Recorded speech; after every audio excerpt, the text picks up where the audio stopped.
কৃষ্ণের মাখন বল যদি সত্যি পাথর হয়ে যেত তাহলে দেখতে কেমন হতো। মহাবালিপুরমের এই বিশাল পাথরকেই কিন্তু বলা হয় কৃষ্ণাস বাটার বল। আজকে আপনারা বুঝতেই পারছেন আমার গলার হাল খুব একটা বেশি ভালো নয়। ঘোরাঘুরি আর ঠান্ডা গরম মিশিয়ে সব কিছুতেই আমার গলাতে এফেক্ট পড়েছে। যাই হোক, মূল ব্লগে আসি। দুপুরে খাওয়া দাওয়া শেষ করে গেস্টকে নিয়ে বেরিয়ে পড়লাম মহাবালিপুরমের উদ্দেশ্যে। আজকে দেখব এখানকার দুটো ফেমাস জায়গা, কৃষ্ণাস বাটার বল আর শোর টেম্পল।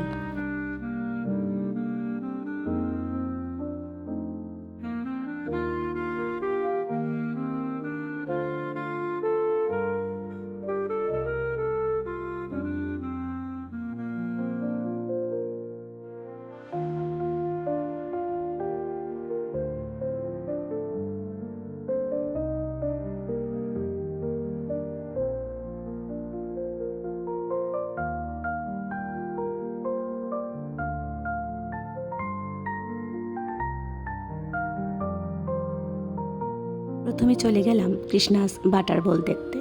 একটা বিশাল জায়ান্ট পাথর এমন একটা ঢালু জায়গার উপর দাঁড়িয়ে আছে, দেখলেই মনে হবে এখনই গড়িয়ে পড়বে। কিন্তু বছরের পর বছর ধরে এটা একই জায়গায়। শোনা যায় একসময় হাতে দিয়েও এটাকে সরানোর চেষ্টা করা হয়েছিল, কিন্তু পাথরবাবু একটুও নড়েননি। পরে চলে এলাম মহাবালিপুরমের আইকনিক শোর টেম্পলে। এখানে দুটো জায়গাতেই টিকিট করে দেখতে হয়, তবে সন্ধ্যার পরে কৃষ্ণাস বাটার বলে আর যেতে দেওয়া হয় না। তবে এই শোর টেম্পলে ঢুকতে দেওয়া হয়। প্রায় 1300 বছরের পুরনো এই মন্দির।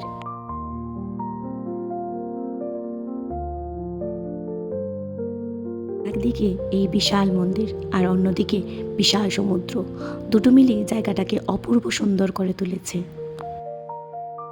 সত্যি বলতে ক্যামেরাতে যতটা সুন্দর দেখায়, সামনে থেকে আরো বেশি সুন্দর।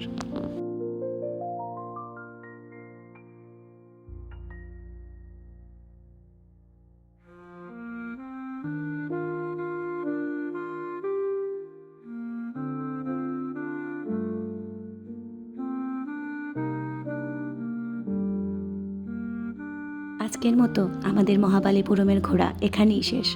আজ এই পর্যন্তই। নেক্সট অন্য ব্লগে দেখা হবে। আপনারা ভালো থাকবেন। ভিডিওটি ভালো লাগলে অবশ্যই লাইক করবেন, কমেন্ট করে জানাবেন কেমন লাগলো ভিডিওটা, আর চ্যানেলটা সাবস্ক্রাইব করতে ভুলে যাবেন না।